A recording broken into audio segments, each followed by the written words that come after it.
You would think such a controversial title would warrant or would precipitate a pretty vocal and just as controversial or just as aggressive response. But you won't. It won't happen. Nobody will stand up for the fact that there are real hostages. For something that supposedly is real, there's literally next to no proof of it. Like how when you try to say that they're spraying the shit out of our skies and you say, look, there's the proof, and here you have a chemtrail that comes down and then it just sort of stops, yet it still cuts through whatever's up there somehow. And then you have all of this nonsense, and there's all this evidence. Even though the system tells you not to look at the evidence is there. If there was really Israeli hostages, I wouldn't be able to say it as confidently as I can. But there are no Israeli hostages. No real ones. There are actors that are playing a role, right? There are actors slash military agents, and their families being paid to play a role, or even being paid to play family. But there are no real hostages.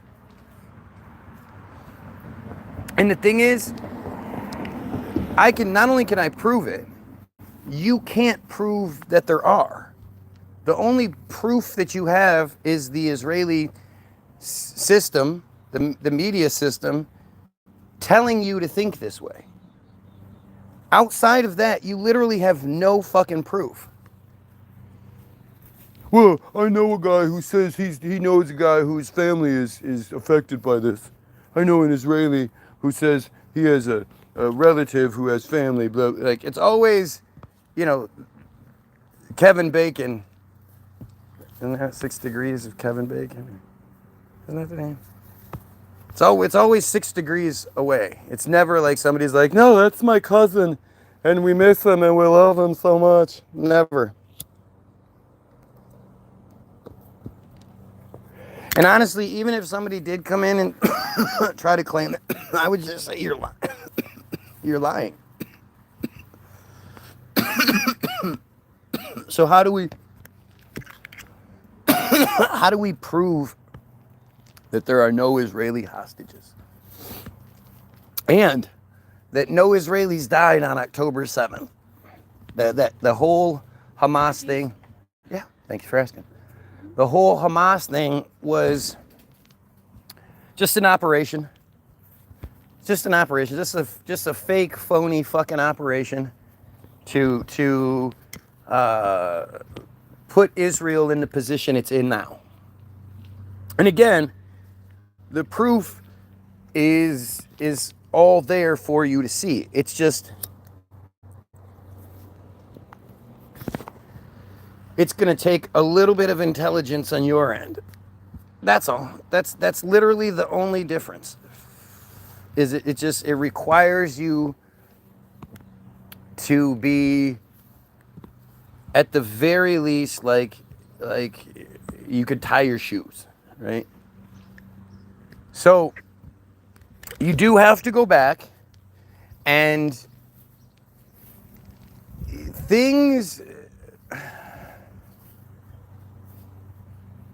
I mean, the situation is decades in the making, but things really, really sort of took off in November, I believe, or October, November of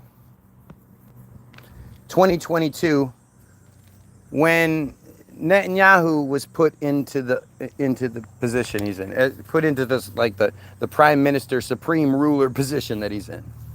If you're watching the video, like it, spread it with your friends, spread it on Facebook, spread the link. I don't want to say the other word because it messes up my feed somehow.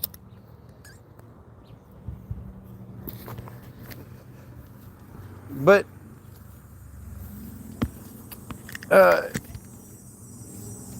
you have to, have been following this story since before October 7th.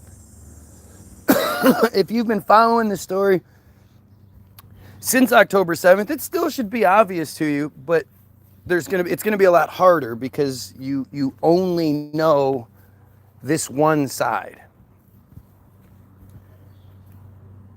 But you have Netanyahu put in position, voted in unanimously. Like, they make it sound like he wasn't, but he was. And he was because the Israeli people are horrible, disgusting savages. And Netanyahu and his coalition with Bezalel Smotrich and Itamar Ben-Gvir and Avi Moaz, these guys were I mean, Smotrich, it's either Smotrich or Ben-Gvir, one of the two. They're all the same to me. Literally went to prison for inciting riot. Maybe he didn't go to prison. Maybe he was just charged. I can't imagine he was. But for inciting violence against Arabs. Like he's just a horrible, horrible human being. And they were bragging about what they're doing now, that was what was going to happen, that's the plan, is to violate the people and to take back the West Bank and kill as many Palestinians as they possibly can.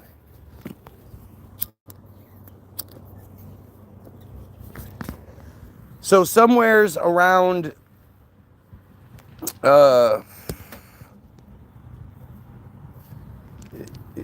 January, February, March, something like that, of 2022, maybe it was 2021, but it's 2020. I think it's 2022. Because the Israeli system is just one, Netanyahu has been in charge the entire time.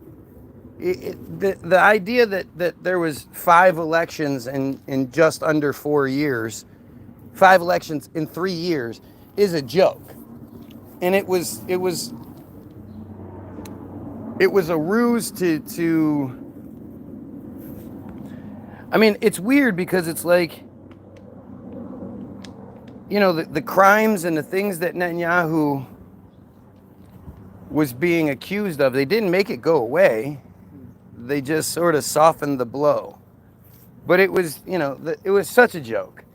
Netanyahu's prime minister, then Benny Gantz is prime minister, then it goes back to Netanyahu, while Benny Gantz is put right back into his leadership position in the government. And then it's Netanyahu, and then it's Naftali Bennett, who is a Hasidic Jew. And the major difference between the parties was that Netanyahu believed that all Jews, all Israelis should serve military. At 18, they should all serve in the military.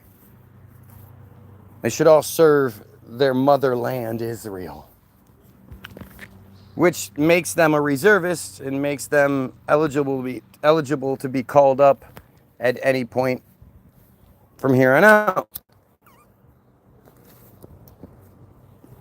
Naftali Bennett believed that Jews should be able to not have military service and then just go do their good life that the U.S. provides them, where they go, they do their studies, their yeshiva studies, and they get to travel all over the world, and it's all paid for by the government, which is paid for by our government, which is paid for by our taxes. But all of these Jews get to travel, and their lives are basically paid for. It's just, that's how Naftali Bennett believed. And go figure, he won, supposedly, the election. So, somewhere around April or so, April, May, June, something like that of 2022, Naftali Bennett, who's only been in the prime minister for like 6 or 8 months at the time, he decides he's going to step down, and he just steps down, and oh, why can't I think of his name right now? Oh, fuck.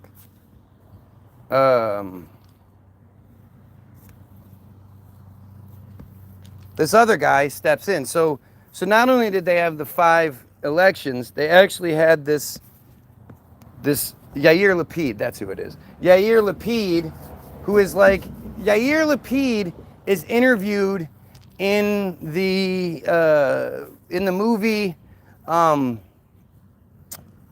Where in the World is Osama bin Laden? The Morgan Spurlock film. Yair Lapid is the guy that's interviewed talking about, you know, sort of being the more reasonable Jew who's still saying that, you know, genocide is coming to the Palestinian people eventually. You know, it's just a matter of how many, basically. But this guy has been a character in the narrative for such a long time. He's in that film. So Naftali Bennett just decides to step down, and Yair Lapid steps in. He's not even necessarily a political figure. He's just he's a character. He's a political figure, but he's a character. He's just all over the place. He's one of those famous for being famous people, like a Kardashian.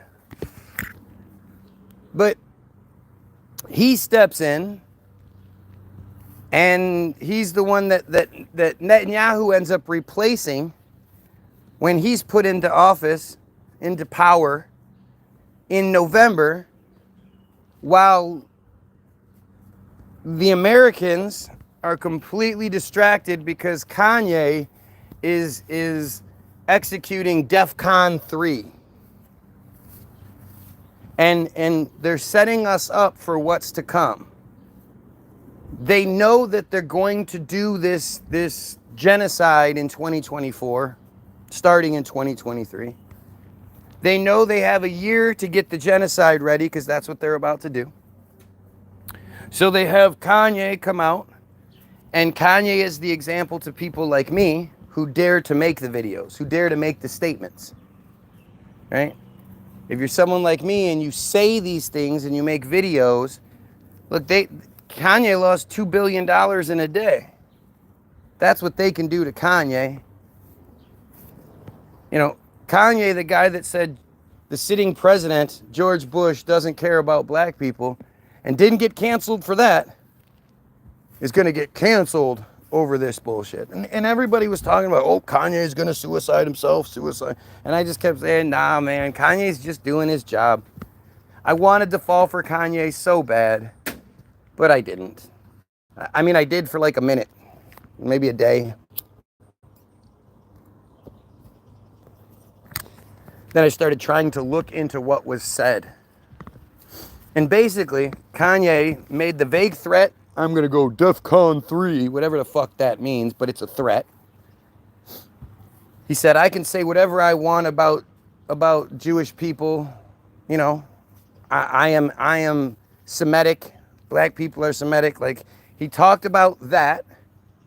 And then he exposed the secret, that the open secret, that no one in everyone in Hollywood has Jews in their contract. Everyone. That Jews make money off of every single entertainment celebrity or whatever there is. He said these 3 basic things. And basically it covers all the bases, right? It's you threatening them in any sort of way, even if it's something stupid like saying DEFCON 3. What the fuck does that even mean? Definitely a con job, number 3. The Taylor Swift one and the president one are the first 2. But it's DEFCON 3. He lets you know. So there's the threat. Then there's the idea that you're talking about them. You're not. No. You play with your brother. You're supposed to not talk about them. Whatever is going on, you're not allowed to talk about them. You're not allowed to express anti-Semitism. That's the second part. And the third part is talking about the conspiracy. You know, what is happening? What is actually happening? The actual factuals are that everyone in Hollywood is connected to Jews. The Jews make money off of everyone. There's not a single person that's famous that doesn't have Jews making money off of them. The conspiracy, the behind the scenes. And what you're shown is that you will be ruined if you do any of those things. Kanye didn't name a single Jewish person. The only people that ever come out, whether it's Kanye or it's Cat Williams, are Weinstein and Epstein. A dead guy and a guy behind bars already.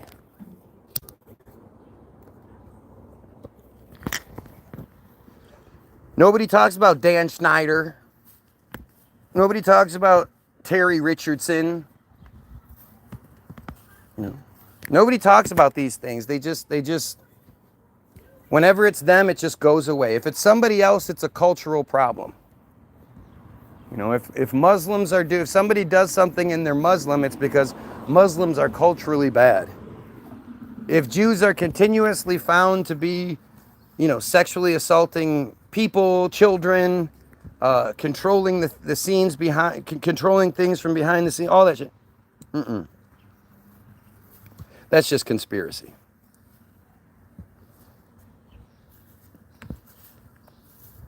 Funny how I can't get anybody to watch this time, huh?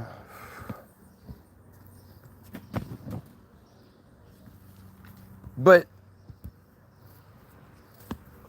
Kanye lays the blueprint down, right?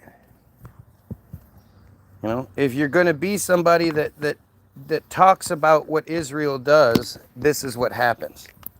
Kyrie Irving, who is one of the best basketball players in the league right now,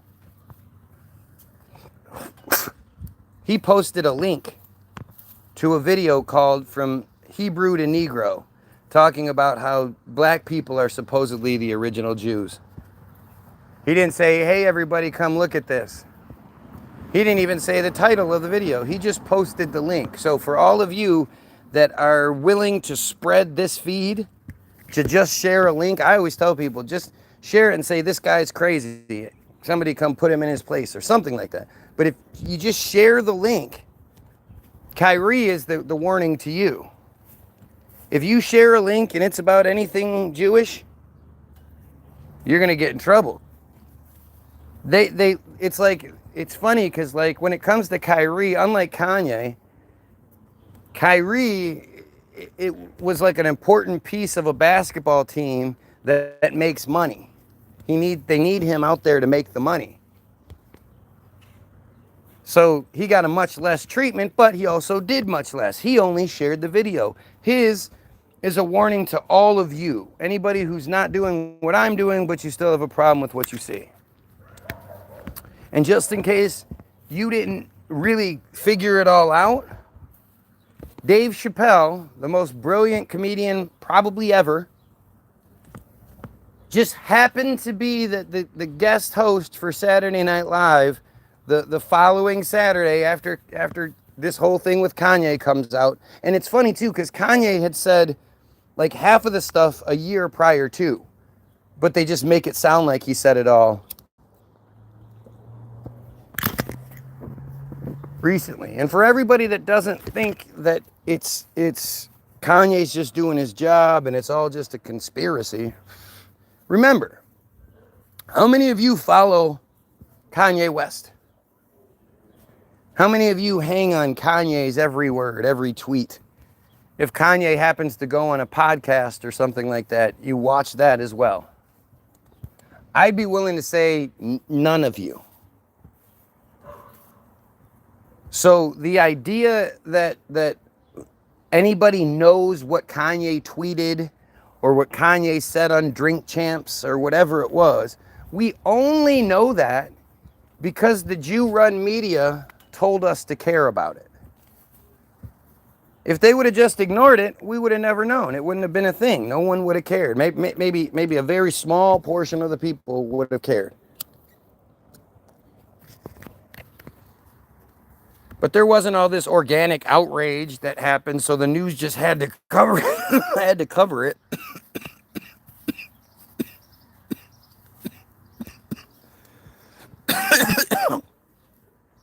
It literally happened the day the day before, the day of the election, the Israeli election that put Netanyahu in place. Now, I know a lot of you might say, like, dude, come on, that's a stretch. Blah, blah, blah.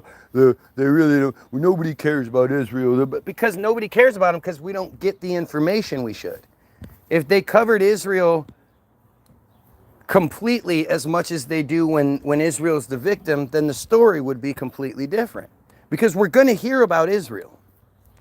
If Israel is upset, if the Jews are mad, if they want something, whatever it is, we're going to hear about it as the top priority. When I'm watching the 700 Club, and day after day after day, the 700 Club's first story is about what's happening in Israel, that should tell you something. You know, if you watch how Pat Robertson used to talk about Jews when Jews weren't there, when he wasn't supposed to be kissing their ass, you could tell he didn't like them. He had disdain for them. And according to his Bible, he should. You know, I know that, like, the church in like 85 or whatever it was decided they'd come out and say that Jews were forgiven and that Jews were no longer responsible for killing Jesus, and that's just how we're going to push things from now on. But I don't think a lot of people, I mean, you can't read the book without understanding what's going on. That's not true. You can't have the book translated to you without you understanding what's, going on. Because it's pretty obvious. It's pretty obvious. The Jews that Jesus is one of, they don't like Jesus, and they are the bad guys. They are the sons of Abraham. And like it's stupid, but it's what it is. So during this crazy time when you have Kanye West distracting everyone,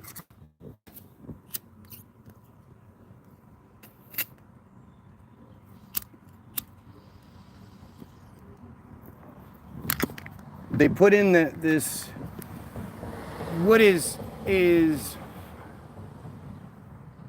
like all around. It's touted everywhere. There's no variation to how it's being talked about. They're talking about, Netanyahu and his coalition is the most extreme. They kept saying extreme, and what do they call? What do they say? Not fundamental.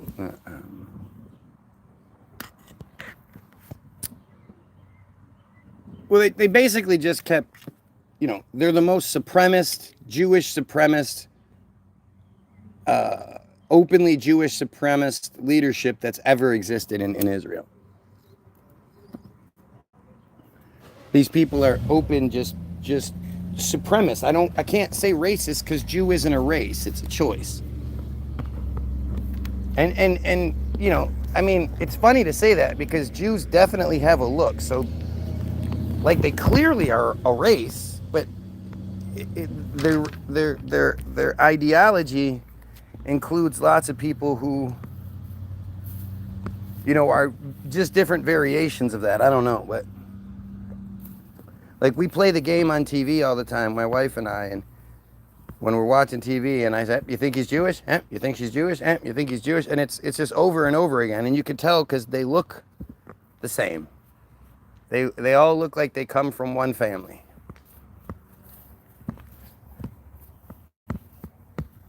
But this coalition is considered just they're saying everything but the most supremacist.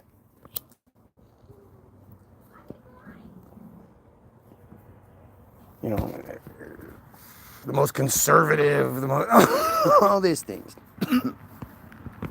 So immediately the game begins. So he's put in office in November, and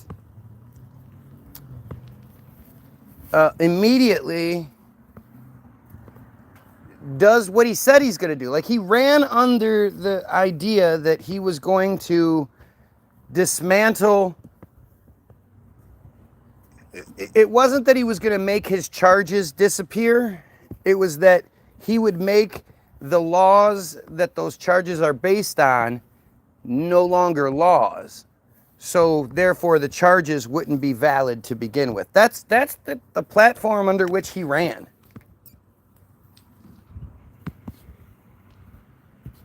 He was open about that they're gonna overhaul the government, the judicial system, and that they were gonna retake the West Bank and murder a bunch of Palestinians. Like, that was 100% the platform that he was running on. And so in January, this weird thing happened where, like, and it I could see it happening as it was happening, but in hindsight, it's much easier to see. It was every Saturday, the Israelis were coming out in protest of the fact that Netanyahu and company did exactly what they said they were going to do exactly what they said they were going to do, which is overhaul the judiciary. Now, by overhaul the judiciary, they were going to limit the powers to scrutinize the judiciary's ability to scrutinize what the executive branch was doing was what was going to be overhauled. So they were I mean, it's such a joke. They're not even saying that they're taking the powers away or anything. They're saying they were just going to limit the ability to scrutinize the decisions that were made. So, I mean, it's tell me what that even means.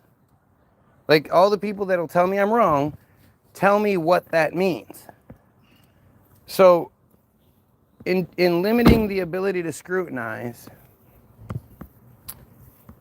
the Israeli people every Saturday from late January up until October 7th, love you, baby, be careful.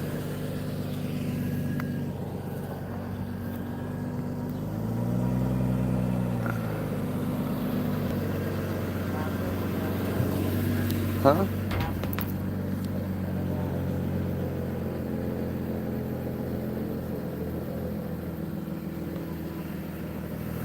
Okay. I need burgers and buns and little chunks. Yeah. And Kool-Aid. And watermelon and fried chicken. Fake fried chicken patties. We have a pack. You could get a pack if you wanted to. You don't need to.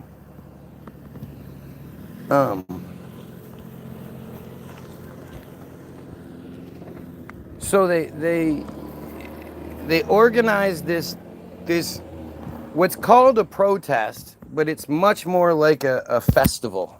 It has a festival atmosphere about it. There are rides. There are concessions. I Hello. love this character. They're amazing. It's fun. Look at him. Look who he is. Who? Who? Doflamingo. Oh yeah, he's great. He's got that wiggly thing that's unstoppable. What? He's got that wiggle thing that's unstoppable. Are you almost done? No. Can you stop fake laughing? It's creepy. So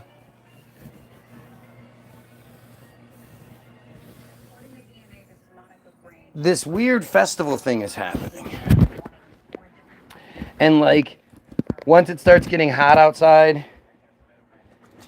they have the water cannon truck go through and on like the lowest setting spray the people so they can get relief. Like it's all, you're seeing where all these Israelis with their Israeli flags and in their goofy outfits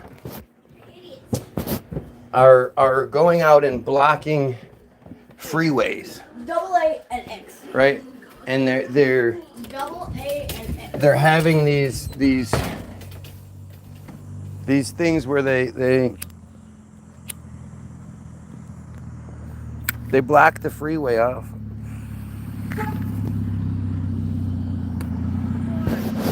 You good?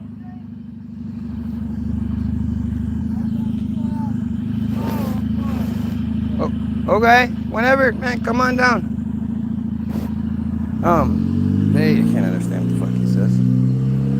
Yeah, that shit. I'm not gonna hear over that.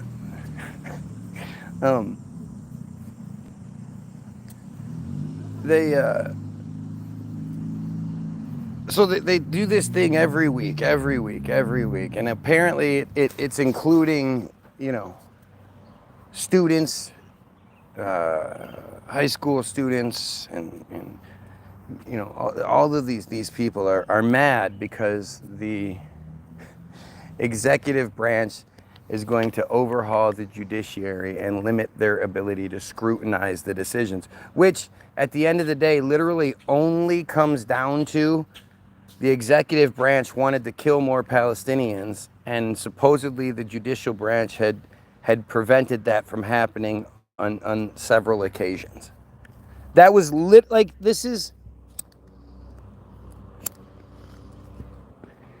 this is literally how the world is working. This is no conspiracy theories. This is literally how it worked. And so they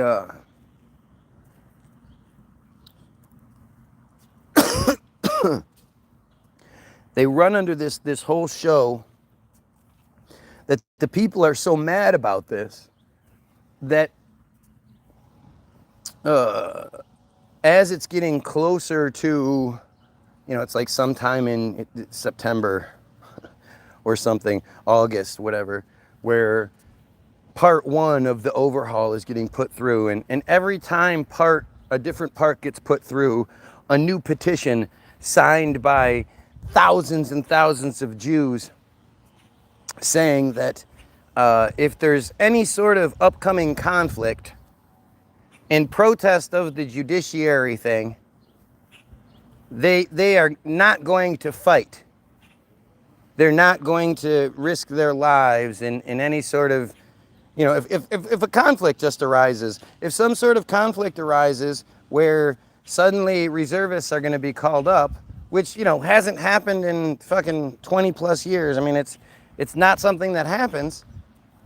But if that does happen, if it just happens to happen, they refuse to fight. That is the sole, like when you look at each piece of this isn't this complicated issue with all of these moving parts. No, it's just one thing goes into the next. So because of the judicial overhaul, because the executive branch is going to limit the powers of scrutiny by the judiciary, the average reservist now has the ability to do something that's considered illegal. If you're a reservist and you get called up and you don't go, you're going AWOL. That's desertion, and that's a crime. That's an arrestable offense. So all of these people are now, because of this bullshit protest, are now suddenly free from, if there just happens to be some upcoming thing that takes place, and they might get called up to duty. What's also happening is the U.S. is like no Vaseline forcing Israel into the U.S. visa waiver program, which is a program that we have with certain other countries out there, like Haiti, like Cuba, like Canada. I don't know if Canada's included. But basically where you can travel throughout, they can come here without a passport and we can go there without a passport. They're like an extension of the United States. And like there's three main pieces to that.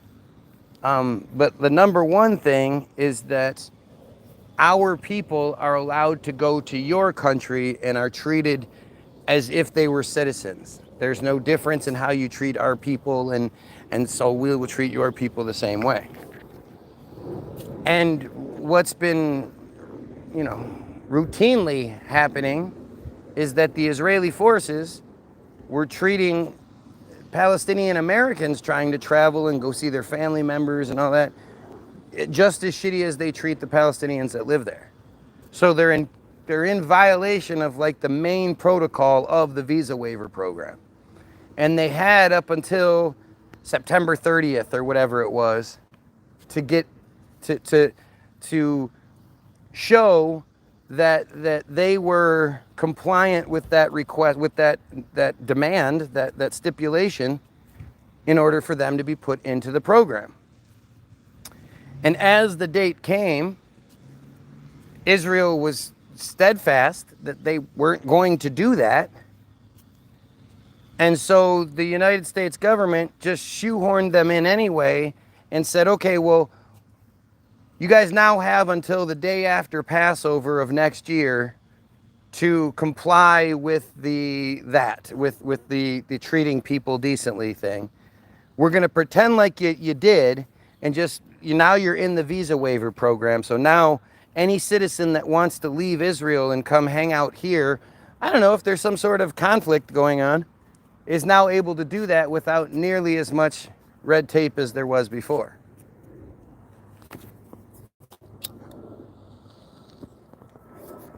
Seven days later, you have the fake Hamas attack. Now we go into something completely different. Now, I've also left out a bunch of shit. Oh, I forgot to bring up how in like March of 2023, it's either 2023 or 2022, but I think it's 2023, Israel worked out a deal with India, with Delhi, New Delhi, that they were going to buy 42,000 Indian supervised workers who were going to be brought to Israel to do construction jobs. 38,000 were to do construction jobs, and the other 4,000 were earmarked for elderly care. Those are the two things those not slaves would be allowed to do, would be, yeah. And they weren't allowed to like change positions. They weren't allowed to go do anything. They were bought by Israel from New Delhi, from India, to do construction and elderly care jobs, the two worst jobs you can have in Israel. I mean, taking care of elderly Jews would just be a nightmare. A fucking nightmare. If you're watching, like the video. I'm telling the truth. So these are the jobs, these 42,000 jobs. These are jobs that at the time Palestinians were doing. These were the jobs that were allocated for the Palestinians who weren't allowed to live inside of Israel. So they had to work, they had to get a permit to be able to work inside of Israel. And every day they would have to go through these humiliating checkpoints to be able to come work for next to nothing, hard and under horrible conditions for next to nothing, and then on their way out be searched again through the humiliating checkpoints, while what averaged out to be about half of their wages were paid back to Israel to get their monthly permits. They had to have permits every month. So every month they had to pay about half of what they made for the month just to be able to work in these horrible conditions. But these were the Palestinians' jobs. And it's not like Israel is just so booming that they have 42,000 job openings. They just can't fill these positions, so they had to bring in other people. No. When you look at it with hindsight, as I was saying earlier, the idea that they were bringing in these 42,000 people who, instead of looking just like them and basically speaking the same language, now are easily identifiable and don't even speak the language or anything like that, like are completely ducks out of water, fish out of water. And they you know, all the venom and the hatred that is spewed upon the Palestinians when they look just like the Jews, well, now they don't have to worry about that. Now they can be as violent and as hate-filled and as venomous as they want. And it's easy to identify who it is. They're the Indian slaves. So with that in hindsight, with the fact that you know, all these people, all these reservists, in protest of something that really just doesn't make any sense to begin with, they weren't going to fight in some unknown upcoming conflict. Oh, look, October 7th happens. Oh, look, the visa waiver program went into effect just a week before that. It all laid out so perfectly that if I were to put it in a movie, you would say, well, there's no twist there. That's fucking easy to see. We saw that coming a mile away. It's mind-numbing. So October 7th happens. You have one of the most heavily surveilled areas in all of the region is somehow sneak attacked by as many, by thousands, supposedly, of Hamas agents. Now, this is where you and I will differ, right? Because I didn't just let the system tell me how to think about this. I looked. And based on experience, both what I've seen online and what I've experienced myself, I know that in multiple situations, coincidentally, I guess, the Wikipedia page for whatever the incident is will exist before the incident. It's happened multiple times with things like Sandy Hook, things like Vegas shootings and blah, blah, blah. But personally, I experienced it with the Russia-Ukraine bullshit, the unprovoked invasion, as they called it. The Wikipedia page was created before it actually happened. And I found that out, went out myself. But something told me to give it a shot. So, knowing I could be way wrong and look like a complete asshole, I did it while I was live. I went to the Israel-Hamas War 2023 Wikipedia page, and I went to the edit history of said page, and I went all the way back to the first edit. Now, I know a lot of you will say anybody can edit Wikipedia, and to you I say nay, nay. Sometimes anybody can edit Wikipedia. On this particular Wikipedia page, you had to have like 50 previous edits. You had to have so much time spent on Wikipedia. I guess they keep track of how much time you spend. You had to submit like an application to one group that would approve you or not approve you. And if they approved you, then you were sent to another group who would then approve or not approve you. And then you would be allowed to edit the page. So it wasn't just anybody could edit said page. So I went and I looked, and I went to the very first edit.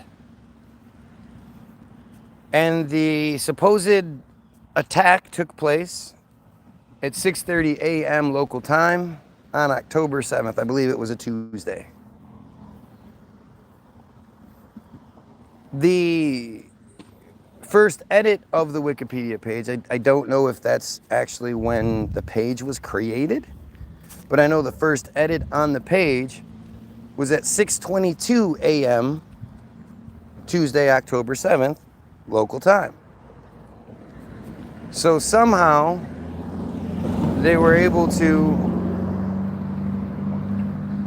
this completely unprovoked, completely unprovoked, completely unforeseen surprise attack that took Israel just completely off guard. This one of the most heavily guarded and heavily surveilled areas in the whole region just happens to be the one point where Hamas thought it was a good idea to do this attack. And according to the Wikipedia page, Hamas launched 5,000 rockets within the first 20 minutes. It happened so fast, nobody was able to actually film it. Nobody was able to catch it on film. It happened so fast. 5,000 rockets in 20 minutes. You can't even imagine what 5,000 rockets in 20 minutes would look like. But somehow, Hamas got 5,000 rockets, and then however many rocket launchers it takes to launch 5,000 rockets in 20 minutes, which is 4 rockets every second. Somehow they were able to sneak all of that into the Palestinian territory, yet things like lumber, food, medicine, necessities, they can't seem to get through the blockade. Yet all this weaponry, this artillery, all this shit, that somehow got through. And not even really sure where those rockets came from, because you would think launching 5,000 rockets from one space in 20 minutes would be like a beacon for where you might be. Nope. 5,000 rockets in 20 minutes. Thankfully, the Iron Dome shot down 99% of them. The 1% that did get through were the ones that the Iron Dome analyzed and knew weren't going to cause any harm to anything, weren't going to hit anything important. So they let the Iron Dome lets those rockets hit whatever Palestinian location or whatever they want. That's how that story goes. Now this is the story that always exists. That somebody launches rockets at Israel and the Iron Dome shoots all but one or so down, and that one is one that was gonna not hit anything anyway. So why anybody would waste the ammunition, the effort, the energy, the money, because again, how did Hamas pay for 20,000 rockets and 20,000 rockets worth of rocket launchers, and how did they do that? I would assume those are expensive, but Russia gave them to them. Russia It was Russia. It was Iran. Iran somehow snuck all that shit past the Israeli blockade. And the thing is, so this is what always happens. You launch rockets in Israel's Iron Dome. Instead of launching rockets at Israel, you launch them up into the sky so that they can be shot down. And in doing so, you give Israel carte blanche to murder whoever they want to say launched those rockets. So if you're doing it, then you're giving Israel the excuse to kill, because they always respond like 100-fold. I mean, this narrative is that 1,200 people in Israel, this is how they always report it, 1,200 people in Israel were killed. And in response, almost 38,000 have been killed, 90,000 have been wounded, 2.2 million have been displaced. Because Israeli lives are worth a lot more than anyone else's, I guess. But the response is dramatic, immediate, and not at all equal. It's so much more than what they say, what they claim happened to them. So why anybody, especially Palestinians, would launch rockets into Israeli airspace, it just doesn't make any sense. But what we're told is that the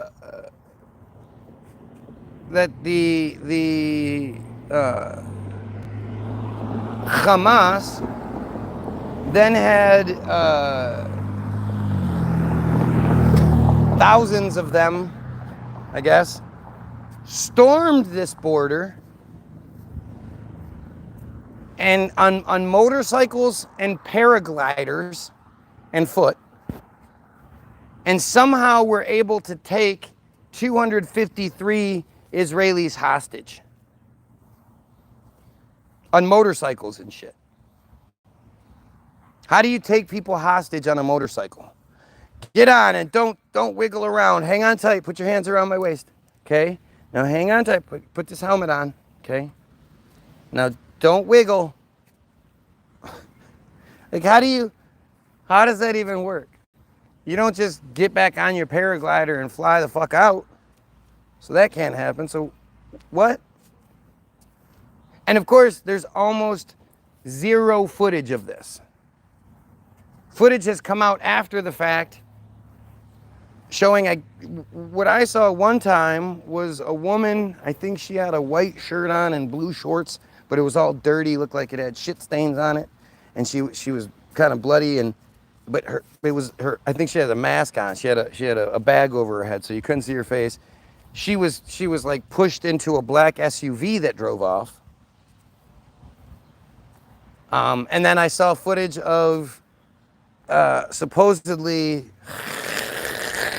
Hamas had overtaken a tank somehow, and instead of like using said tank as a weapon themselves, they decided to have a dance party on top of it, holding guns and dancing while somebody filmed it.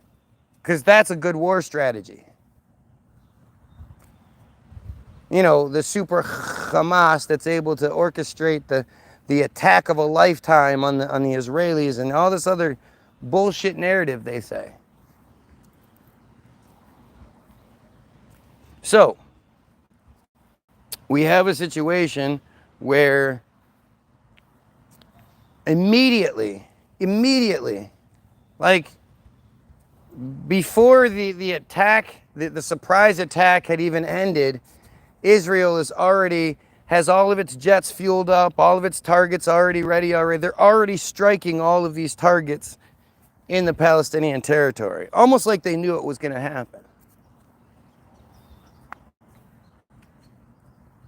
But the Israelis, back to the Wikipedia page, whether you want to think of it as legitimate or not, understand that even if the situation was reversed, even if the Wikipedia page was created 8 minutes after the surprise attack, that doesn't make any sense. But especially considering the Wikipedia page was created 8 minutes beforehand. And if you go look at the edit history, you look at, especially, I made it through the first 3 hours, which was, at least 1,000 edits. That whoever it was creating this narrative on the page was good at it. They had about 5 different people, 5 different names that were doing these edits, and one person would post shit and somebody else would come in and clean it up, then somebody else would come in and clean that up, then somebody else would post this, and it was like these 5 people were just creating this entire narrative that none of which had happened yet. But they within the first half hour, they're saying, the reports of the 5,000 rockets in 20 minutes, that wasn't even a report that was, mainstream or anything. They immediately talk about how the Israeli forces had killed 1,500 Hamas agents, again, within the first, this is all reported this is all on the Wikipedia within the first hour or two. And I would say it's probably closer to the half hour to an hour time frame. But this is all right there. Like you can find it for yourself and prove me wrong if that's possible. But they allow this narrative to be presented. And they talk about how,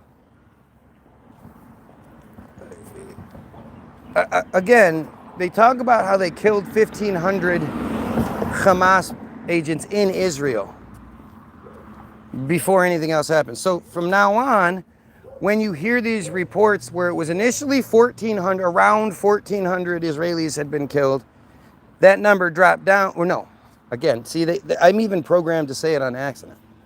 When they claim that 1,400 people in Israel had been killed, they're implying that it's Israelis that were killed, but they're not saying that. And if you know anything about the Israeli situation, they'll take any opportunity they can to identify as Israeli. They don't refer to themselves as people in Israel.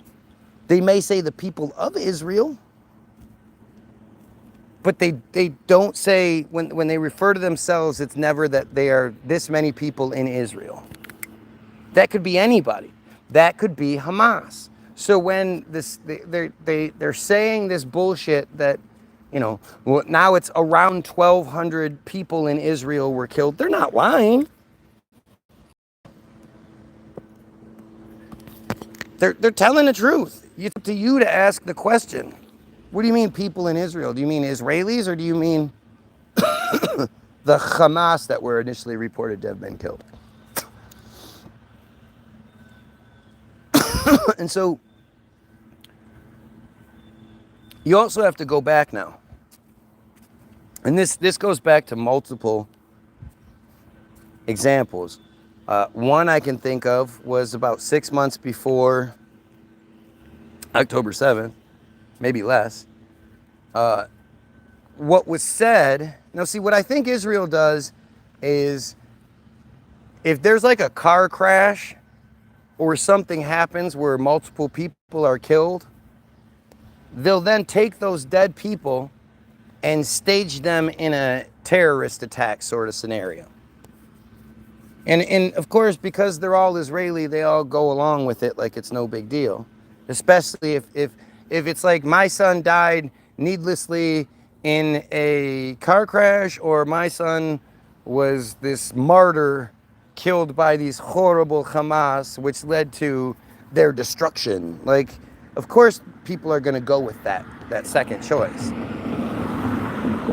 But what ends up happening is, and you see it time and time again, you have to understand that Jews believe that when they die, they need to be in the ground within 72 hours, no exceptions.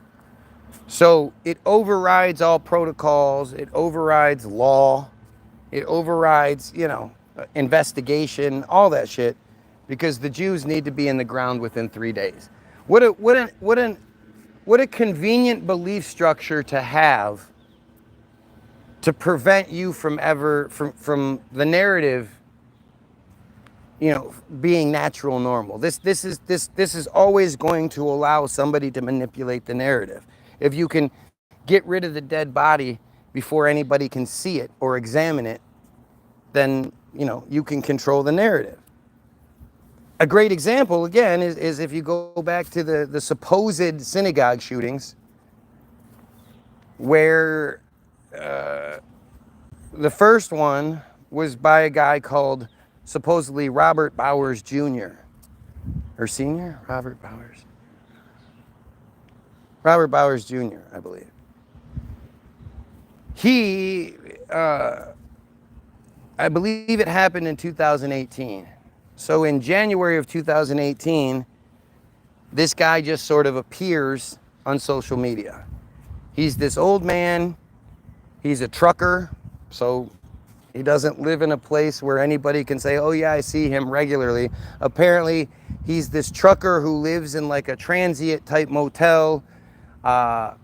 His rent is always paid in cash in an envelope left in the mailbox. The landlord never actually sees him.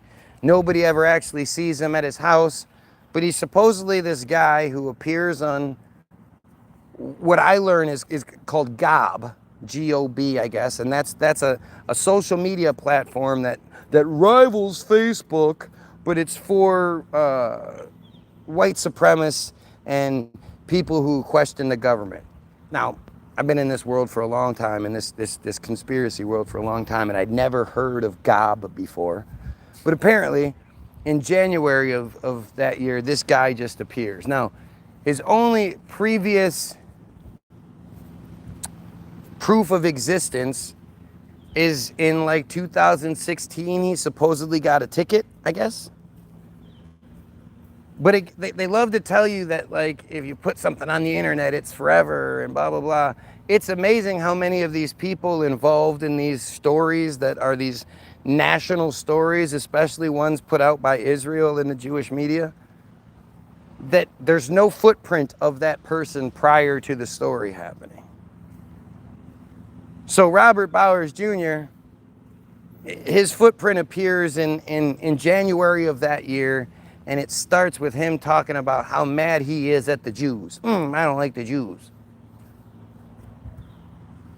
And supposedly, now you'd think if this is the site that's known to be the white supremacy site, you would think the FBI and shit would absolutely monitor this site even more than they do Facebook, right? You'd think. But I guess there's this escalation of this guy getting madder and madder at the Jews. And then at one point he posts pictures of him, of guns. There's never any pictures of him. Suddenly there's a picture of two pistols, and he's talking about how he's gonna do something, but I don't know. And then one day he posts like, okay, that's it, I've had enough, I'm gonna do something about this. And he posts a picture of his guns again. And that's the day he then goes to the synagogue where he is supposedly yelling and screaming anti-Semitic rhetoric and slurs while he kicks in the door and starts shooting people. Now, according to the first responder, he said it was strange because it looked like the first 6 people were just in a straight line when they got shot. They all got, and they were laid out in a straight row, in a straight line. We wasn't sure how that happened. But he kicks in the door and he starts shooting people, and the average age of the person he shoots is like 74, but it's only that low because the 2 retarded brothers whose parents had recently died and were now a ward of the state, a problem of the state, they were there, and one was like 59 and one was like 61. Well, they both were killed. They were both killed. And then everybody else was like in the high 70s and 80s, which is why the average number is still so high. So this guy that hates the Jews and wants to do something about it goes to a synagogue that's in session on a Sunday, which is strange because normally Jews don't do their thing on Sunday. They do their thing on Saturday, but supposedly he goes and kicks in the door, shoots all these people. The cops show up. He gets in a shootout with them. They shoot him in the leg. And then they take him where the whole time he's yelling slurs and anti-Semitic rhetoric. They take him to the hospital to be treated for his gunshot wound, where again, the whole time he's screaming slurs and anti-Semitic rhetoric.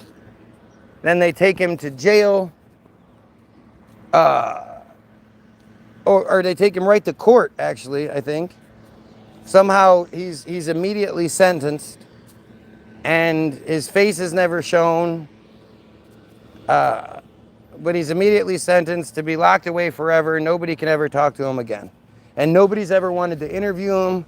You know, we have this obsession with your John Wayne Gacy's and your Charlie Mansons and all these other jackasses. But the ones that are alive, we never want to talk to them. You know, Jeffrey Dahmer and all these serial killers. But the guy that goes and shoots up a synagogue, nobody's apparently wants to wants to talk to this guy. And all of that shooting and all of that yelling and all of that stuff, none of it was caught on camera. There's literally no footage of him being taken by police, him getting taken to the hospital, him getting taken from the hospital to the courts, to the jails, nothing. There's no footage.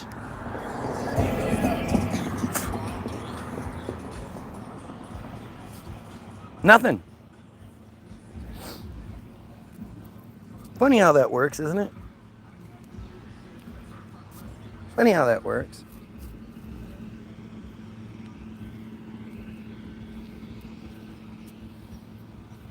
But it's always that same narrative where, you know, the people are all. So if you were to say, oh, so half of the people from that shooting, I think it was 12 or 11 were killed or something. Half were buried the next Monday, and the other half were buried the next Tuesday. So somehow, people were killed on Sunday, and by Monday morning, funerals were already arranged.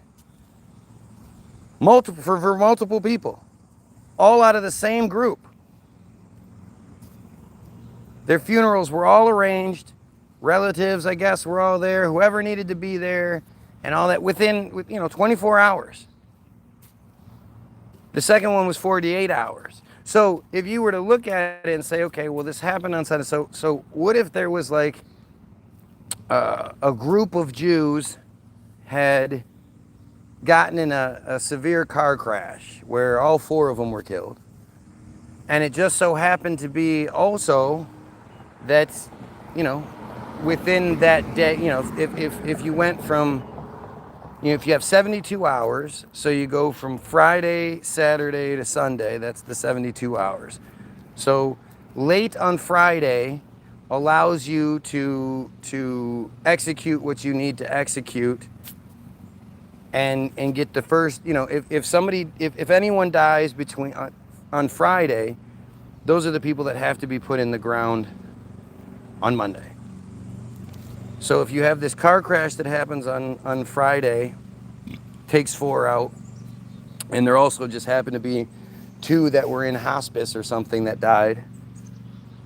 And then on Saturday, you had another, couple people that either got in a car crash or something happened where they were old, they just died.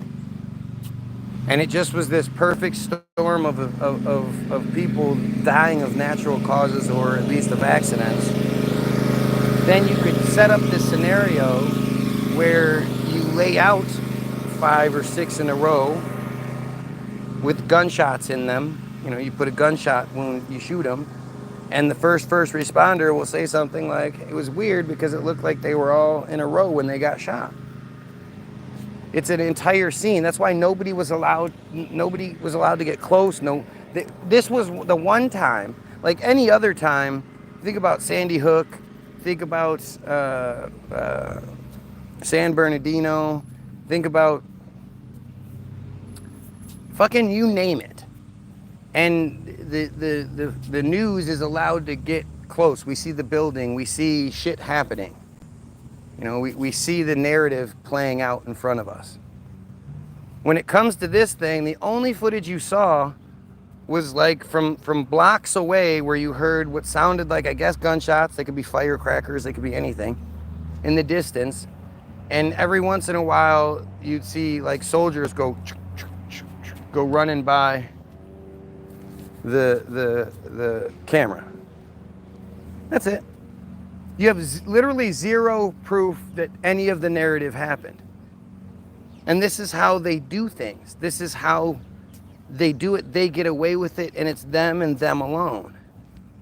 You know, like I said, they orchestrated this thing where they said that 4 people were that 2 Palestinian gunmen went to a gas station and opened fire, killing 4 people. Well, again, if you had 2 of those people were young girls who literally within 2 hours of the shooting had their funeral and were buried. Please, anybody in their right mind, explain to me what the fuck is happening there. How you can have somebody killed and buried with a funeral within 2 hours. But if you have a 72-hour window, say one person was in a car accident and another person or 2 people were in a car accident and that's those 2 girls that died. And then the other 2 people were, you know, an elderly guy and another person, they said, well, if those people died from other causes over a 72-hour period, there you have your setup. And you have your reason for why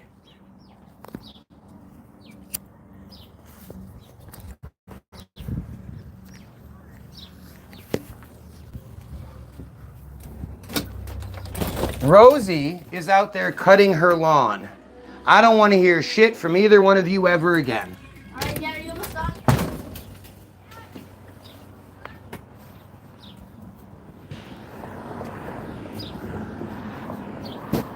Hezbollah fires over 200 rockets into Israel after killing a senior commander. After killing of senior commander. So the story is that Israel kills another one of their senior commanders. I mean, I don't know how many fucking senior commanders Hezbollah fucking... Oh, wait. Oh, that's Hezbollah. Oh, see, I was reading wrong. I was reading Hamas. But still, Israel kills one of theirs, so they retaliate. But the story is not that. The story is that poor Israel had rockets launched at it. The Lebanese Hezbollah group said it launched over 200 rockets on Thursday. At several military bases in Israel in retaliation for a strike that killed one of its senior commanders. An illegal, unprecedented, one of it's just a strike out in the middle of nowhere. It's just a strike. The attack by the Iran-backed militant group was one of the largest in the months-long conflict along the Lebanese-Israel border, with tensions escalating in the recent weeks because Israel keeps fucking killing people. Like, this is the shit I just don't understand. All of you stupid-ass Israel supporters out there, what are you supporting? It said about, the Israeli military said, numerous projectiles and suspicious aerial targets had entered its territory from Lebanon, many of which it said were intercepted. There were no immediate reports of casualties. Of course not. Israel never loses any lives or sustains any damage from these supposed attacks. almost like they're shooting, these rockets are shot into an agreed upon space so they can be shot down. Almost like Israel is who is launching these supposed rockets. Which is why, you know, it explains where they come from, especially when it comes from Hamas doing it. But I'm reading ahead. Sorry, I forgot to continue. So you have this narrative where Israel claims, you know, something happens, but there's no proof of it that ever exists. And then you also have a narrative where this was going to, October 7th was going to happen about 6-8 months prior. 6 or 8 months prior, some dumbass Israeli kid was driving his car like a maniac through the Palestinian territory, you know, trying to run people off the road, and like it was all reported. He was an asshole. He's drunk. And he lost control and crashed his car and died. And his body was taken, or maybe he hadn't died yet, or he was on about whatever. He was taken to the nearest hospital, which was in the Palestinian territory, where he died, or he might have already been dead, whatever. At some point, the body was stolen. Somebody stole a body. There's no footage of it. There's no one taking responsibility for it, nothing. But Netanyahu was geared up the October 7th response. He was ready to do that to supposedly get this body back. And apparently, you know, the powers that be were like, hey man, it's probably not a good idea. We can't necessarily justify you committing genocide because a dead body of an idiot who was driving like an idiot killed himself on accident and the body's gone. We can't let that happen. And you know, once the idea that you know they were about to do it, suddenly the body shows back up. And again, no footage of the body showing back up. It's within the 72-hour grace period. He immediately gets transferred where he needs to, and then there's a big old military, oh, poor him funeral, blah, blah, blah. And that's the thing is, Israel stops at nothing to get dead bodies back. The idea that 253 hostages would be being held, and instead of doing everything they can to get those hostages back, they're indiscriminately bombing everywhere those hostages could possibly be. That's not how Israel works. You also, that whole funeral thing, the funeral happens the day of, the day after, whatever. Well, if 1,200 Israelis were supposedly killed on October 7th, around 1,200 Israelis, where were the funerals? A couple of funerals were covered, but, you know, that's not how that works. Where were all the funerals? The only funerals I saw were the ones that you know, were like a military person was killed. But there's literally nothing. There's no proof that around 1,200 funerals took place. These are those proofs that we're talking about. Proof that no Israelis died on October 7th. The fact that they refused, as they say, around 1,200 people in Israel died, it says everything. But the lack of funerals, it says a lot too. So now we've proven that that didn't happen. We've also proven that Israel goes to great lengths to get bodies back. The idea of hostages being held is just ludicrous, especially considering they're just bombing indiscriminately. And according to Netanyahu and company, they really don't seemingly have any worry about hostages. Netanyahu who was leading the charge to get the dead body back. But when it comes to live hostages, Netanyahu's like, yeah, we're not too worried about it. Turns out 2 weeks after this situation happens, your first hostage is released for some reason. Probably because she was an old Jewish woman who didn't want to do it anymore and who was probably hard to deal with. But then again, it also, it set the stage for the narrative, right? Because she's released. She says that they were good to her. They fed her well. They weren't violent with her.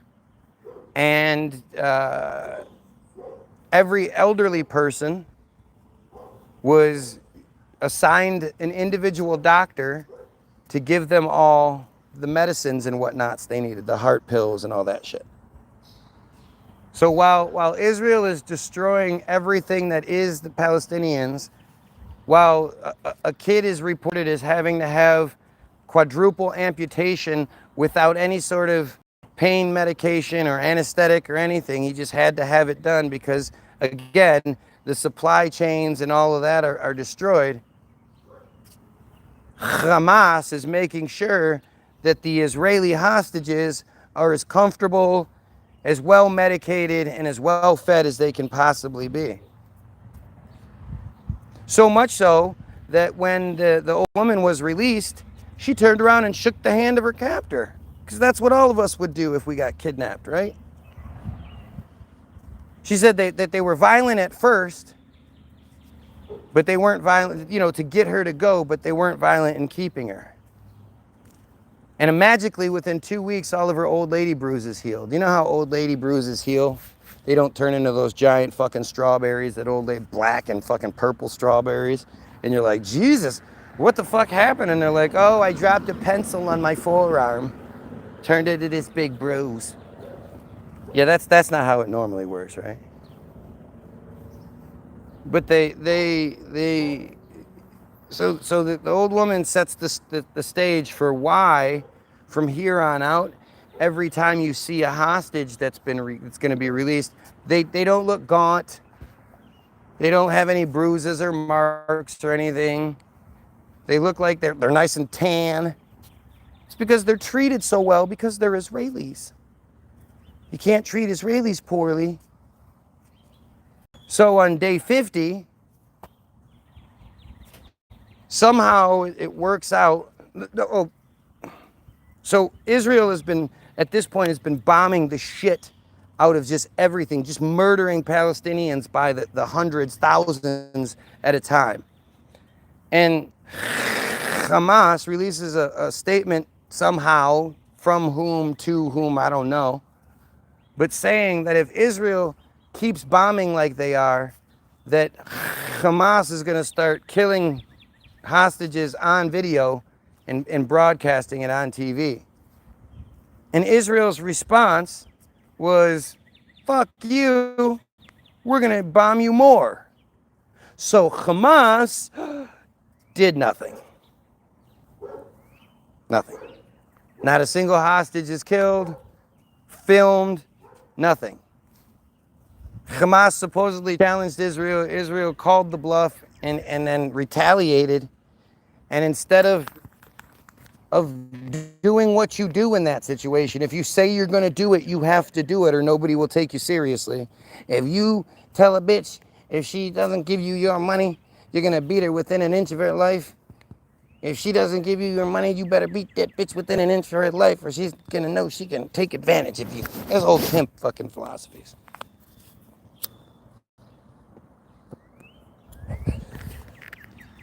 So day 50 comes around and somehow it's worked out that Hamas is just going to give up 100 of its hostages. They get nothing out of it.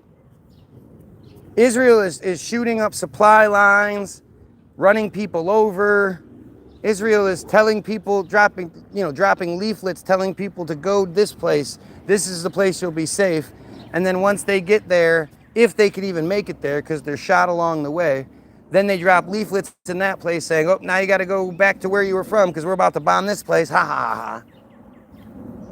Like, this is just insane. And to think that somehow Hamas is able to move the hostages just before the bombs are hitting is not believable.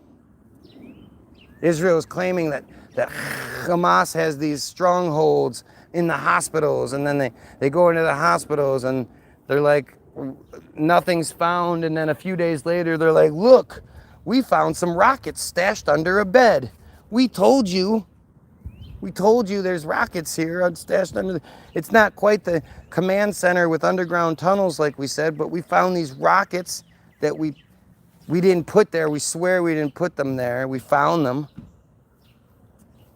And that's, you know, and they just keep going, and they keep, so day 50 comes around, and Hamas agrees to release 100 hostages for no reason whatsoever. It's set up so that they're like, it's under the cover of nightfall, so again, a lot of the fuckery is going to be hidden by darkness.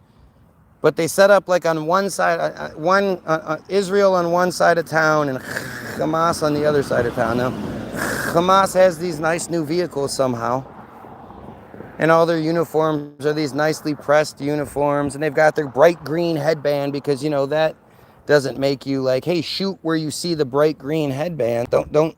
That's smart to put the bright green headband on. But they always have balaclavas on, covering up their face so we can't see what they really look like or who they really are. But they agree to set up on either side of this patch. And it's so the Israeli hostages are going to walk 2 by 2, hand in hand, with a Hamas representative on either side of them with a gun, looking all scary.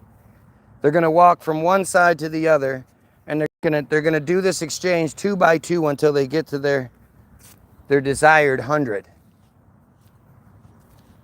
And of course, Israel doesn't put a tracker on the vehicle, doesn't have a drone following the vehicle so they can find where the hostages are being held. Nothing like that. This just stupid scene just plays out over and over again over a short time period.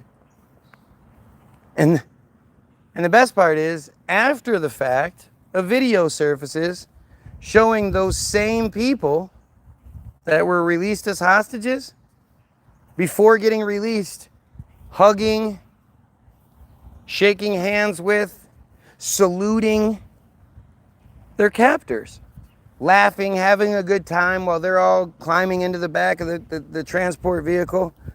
Before they go, hugging people like they're going to miss them. What? Go in the house. You doing this never helps you.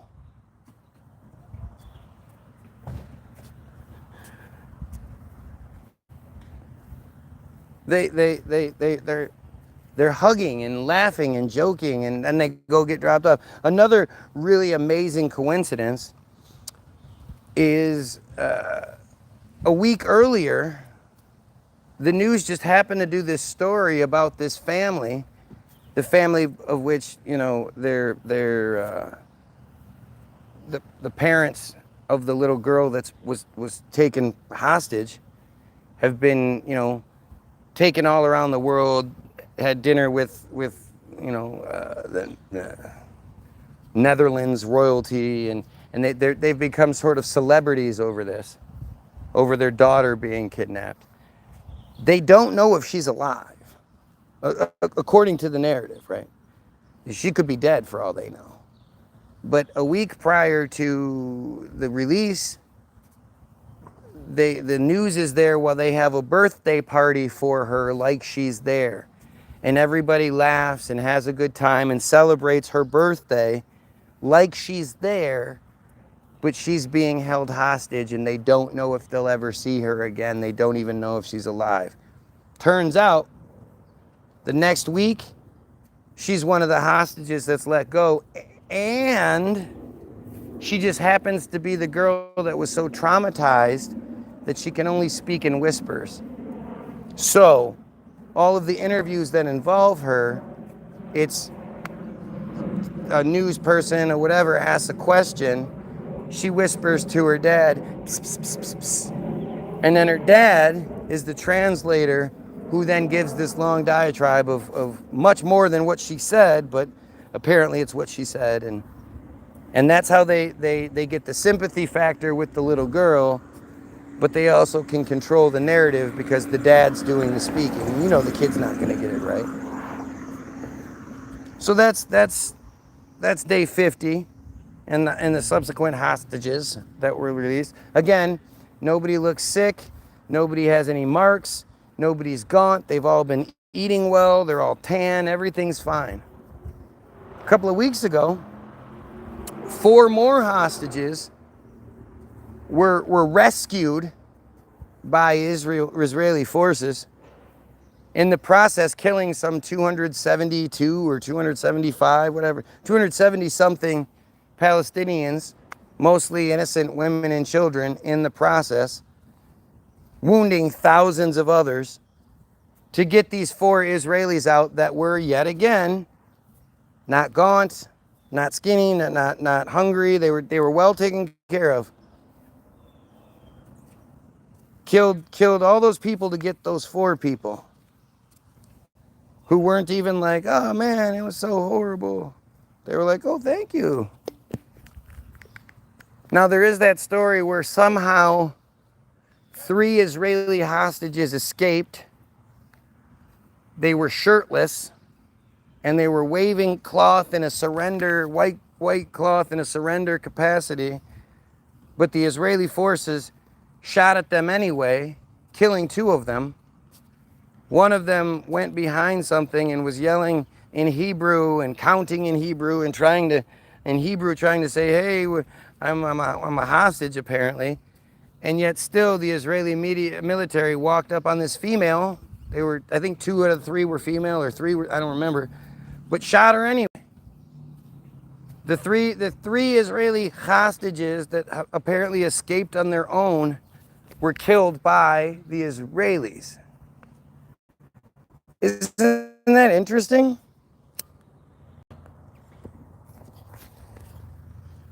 Now, if you actually believe there are real hostages there, I don't know what to tell you. I think you're stupid. Go away. Go away. Nobody likes you. Oh my God. Go away.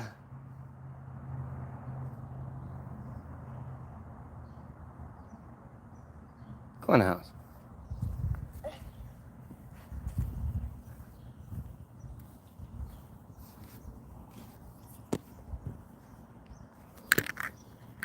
So that's where we are with that.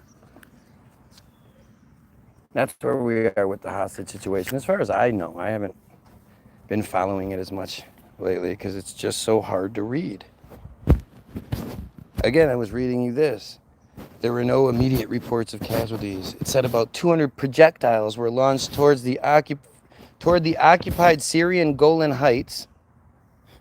Because remember, the Syrian Golan Heights that Trump just said were now part of Israeli territory, and if anybody had a problem with it, they would deal with us. Remember? Remember how that worked? Somehow the President of the United States decides what Syrian territory belongs to Israel, and you don't think there's a worldwide conspiracy. I don't know what else to show you. And over 20 drones into Israeli territory, but that it intercepted some of them. It had intercepted some of them, again, the ones that were going to hit stuff supposedly, and the ones that wouldn't hit anything were allowed to fall. Israel, after a Hezbollah's attack, struck various towns in southern Lebanon. Israel, after Hezbollah's attack, struck various towns in southern Lebanon. So they struck killing this commander first. Then when Hezbollah responded, supposedly, Israel then used that as, hey, we get to strike you again because we have to have the last word. I've been telling you that when they kill enough Palestinians, they're going to move on, and it's probably going to be Lebanon. I've been saying that this whole fucking time. You don't believe me? Go check my Facebook. Go look. I haven't been wrong about this Israel stuff in quite some time. The only thing I was wrong about was I thought that they would wait a little bit longer between the visa waiver program being pushed through and the false flag incident. I said it would happen closer to December, February of 2024 at the latest. But instead they didn't even, they waited a week, and then they were like, fuck that, we're killing them.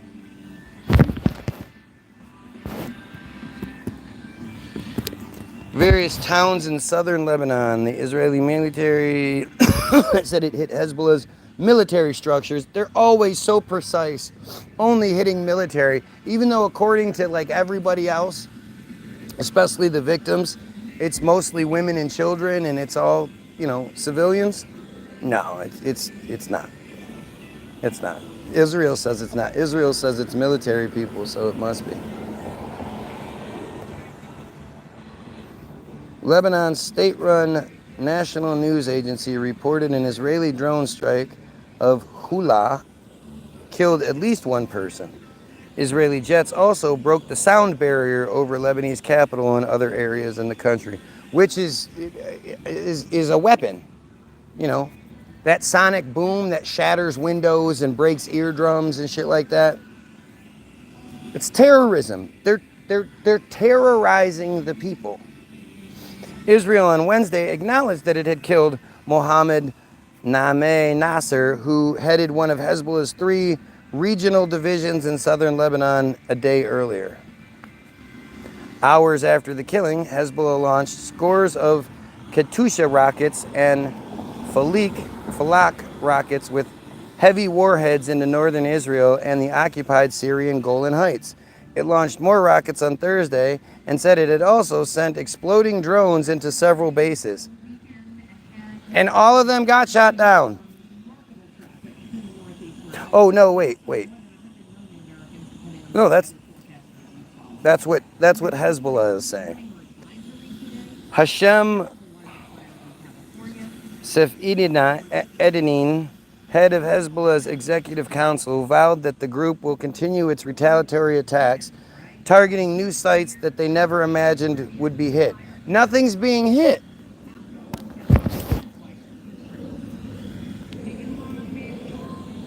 I wish they would be successful, but it's not going to happen. The enemy sometimes acknowledges these hits and sometimes does not. But it is certain that there have been many casualties, he said at Nasser's funeral. So this guy is claiming that they were successful in hitting Israeli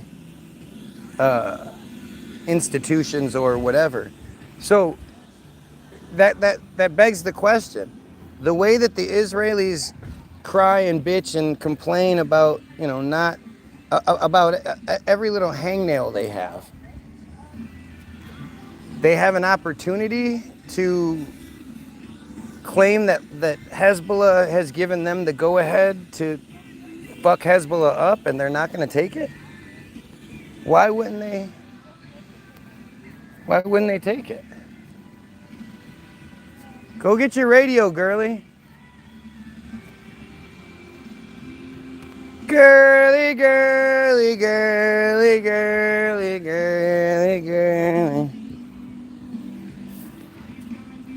Nasser was of great importance to Hezbollah, which said he took part in battles and conflicts in Syria and Iraq from 2011 until 2016 and fought in the group's last war with Israel in 2006. 2006, almost 20 years ago. 2 other senior Hezbollah commanders had also been killed. Jesus Christ. Imagine if anybody, Russia, Israel, well, anybody but Israel had killed our commanders. Had done things that ended up with the United States commanders being killed. Do you think that would be taken lightly?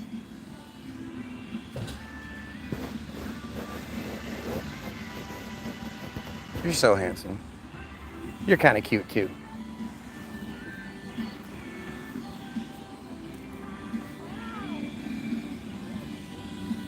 Why is the boy carrying the light stuff and the girl carrying the heavy stuff?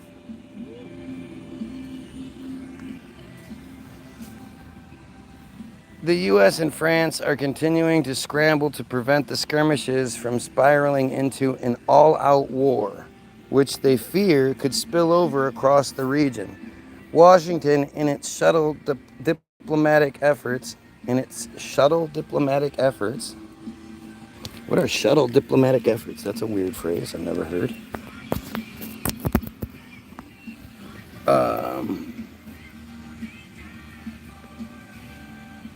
Initially hoped for calm along the Lebanese-Israel border and a deal that is not linked to the war in Gaza. However, since the U.S. has called for Hamas to agree to a ceasefire proposal presented by Joe Biden, it has said that an end to the war in Gaza would lead to calm in Lebanon and northern Israel as well. This idea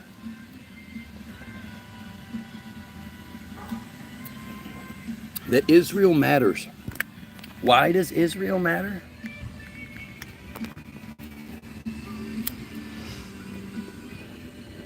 It's such an interesting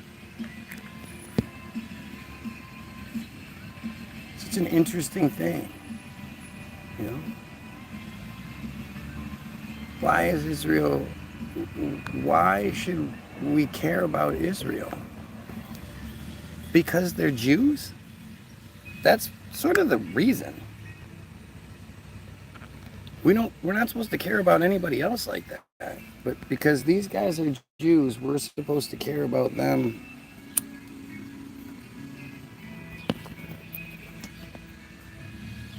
In ways we're not allowed to care about anybody else.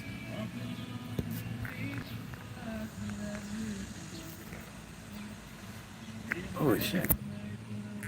You ever seen one of these before? This shit's crazy.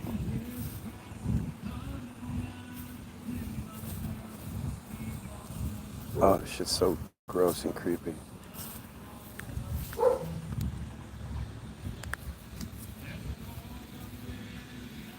Ugh. Look at that shit.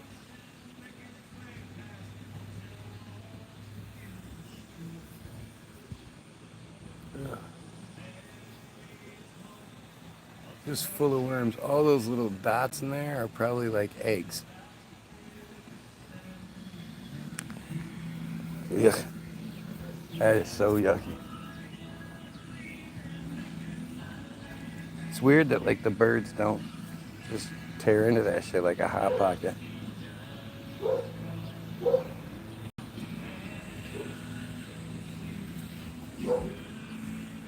Ugh. I hate those things.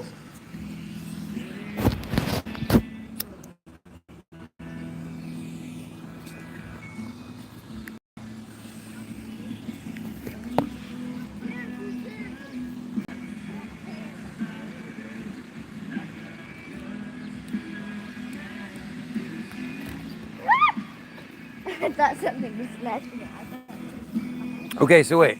You know the rule, right? If anybody's like, yeah, come on in, you say, no, thank you, I'll wait here. Right? Okay. You actually just walk away. If somebody says, oh, come on in, and they're nice, that's one thing. Say, no, I'll wait here. If they say, no, come on in, then you just say, you know what, I'm good, and walk away.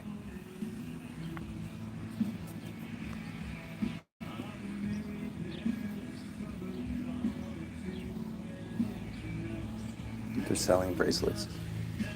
They're going door to door selling bracelets. They're so cute. I can't knock that sort of entrepreneurial spirit.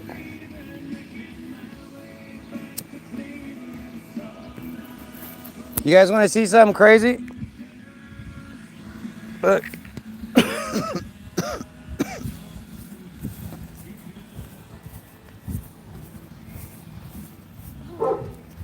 What'd you do? Stub your toe? Look at. That's spider? No, it's caterpillar worm things, and they're just awful. So they destroy them. They just destroy everything. I'm sure Brian's I'm sure So. Rob's gonna take care of it. But Oh, Bella! What'd you do, girlie? I'm walking You stubbed your toe pretty good, huh? All right, come on. Here, I'll get work on the camo. I know, I'm gonna get the supplies out. Anyway, I'm hoping people come to this after the fact because this is the truth. And if you're not willing to hear the truth, you shouldn't be wasting your time. So, pedophiles, kill yourself.